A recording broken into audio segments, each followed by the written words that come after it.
வணக்கம். சற்றுமுன் வெளியான முக்கிய அறிவிப்பின்படி குடும்பத் தலைவிகள் அனைவரும் பயன்பெறும் வகையில் கலைஞர் மகளிர் உரிமைத்தொகை திட்டத்தின் கீழ் ரூபாய் 5000 வரவு வைக்கப்பட்ட நிலையில் தற்போது மீண்டும் ஒரு மகிழ்ச்சி தரும் அறிவிப்பாக அவர்களின் வங்கிக் கணக்கில் ரூபாய் 12,000 வரவு வைப்பது குறித்து தற்போது முக்கியமான மகிழ்ச்சியான அறிவு ஒன்று வெளியாகியுள்ளது.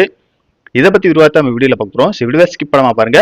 வீடியோக்குள்ள போறதுக்கு முன்னாடி இந்த வீடியோ லைக் பண்ண பிரஸ் பண்ணிக்கோங்க. இப்பதான் இந்த சேனலுக்கு ஃபர்ஸ்ட் டைம் வரீங்கன்னா சப்ஸ்கிரைப் பண்ண பிரஸ் பண்ணிக்கோங்க. கூடவே பெல் ஐகான் பட்டனையும் பிரஸ் பண்ணிக்கோங்க. வாங்க வீடியோக்குள்ள போகலாம். தமிழகத்தில் கலைஞர் மகளிர் உரிமைத்தொகை திட்டத்தின் கீழ் குடும்பத் தலைவிகளின் வங்கிக் கணக்கில் பிப்ரவரி 13ஆம் தேதி தலா ரூபாய் 5000 வரவு வைக்கப்பட்டது.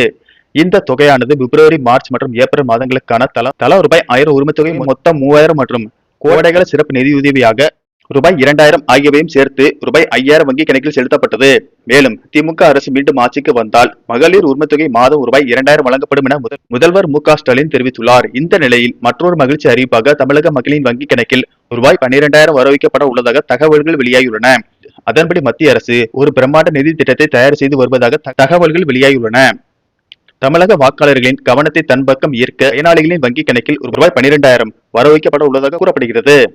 சமீபத்தில் திருச்சிக்கு வருகை தந்த மத்திய உள்துறை அமைச்சர் அமித்ஷா தமிழக பாஜக நிர்வாகிகளுடன் நடத்திய ரகசிய ஆலோசனை கூட்டத்தில் இந்த விவகாரம் முக்கிய இடம் பிடித்ததாக தெரிகிறது.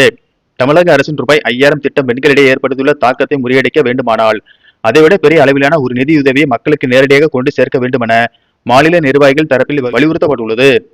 இதை கவனத்தில் கொண்ட அமித்ஷா மத்திய அரசின் பல்வேறு நலத்திட்டங்களை ஒருங்கிணைத்து ஒரு மெகா தொகுப்பை வழங்க ஒப்புதல் அளித்துள்ளதாக கூறப்படுகிறது. மத்திய அரசின் கேஸ் மானியம், உர மானியம் மற்றும் பிரதமரின் கிசான் சம்மான் நிதி போன்ற பல்வேறு திட்டங்களின் கீழ் வழங்கப்படும் நிலுவைத் தொகைகளை ஒருங்கிணைத்து அவற்றை மொத்தமாக ரூபாய் 12,000 பயனாளிகளுக்கு வழங்க ஆலோசிக்கப்பட்டு வருகிறது. தேர்தல் தேதி அறிவிக்கப்படுவதற்கு முன்பாக பிரதமர் நரேந்திர மோடி தமிழகம் வரும்போது இந்த வரலாற்று சிறப்புமிக்க அறிவிப்பை அதிகாரப்பூர்வமாக வெளியிட வாய்ப்புள்ளதாக அரசியல் வட்டாரங்கள் தெரிவிக்கின்றன. தமிழகத்தில் வலுவான கூட்டணியை அமைப்பதற்கும் அதிமுக மற்றும் திமுக ஆகிய திராவிட கட்சிகளுக்கு பலமான சவாலை அளிப்பதற்கும் இத்தகைய நிதி சார்ந்த அறிவிப்புகள் பாஜக அரசுக்கு கை கொடுக்கும் என கூறப்படுகிறது. இதனால் தமிழக மக்களின் வங்கிக் கணக்கில் ரூபாய் 12,000 விரைவில் வர உள்ளதால் தமிழக மக்களிடையே மகிழ்ச்சியை ஏற்படுத்தியுள்ளது. நன்றி, வணக்கம்.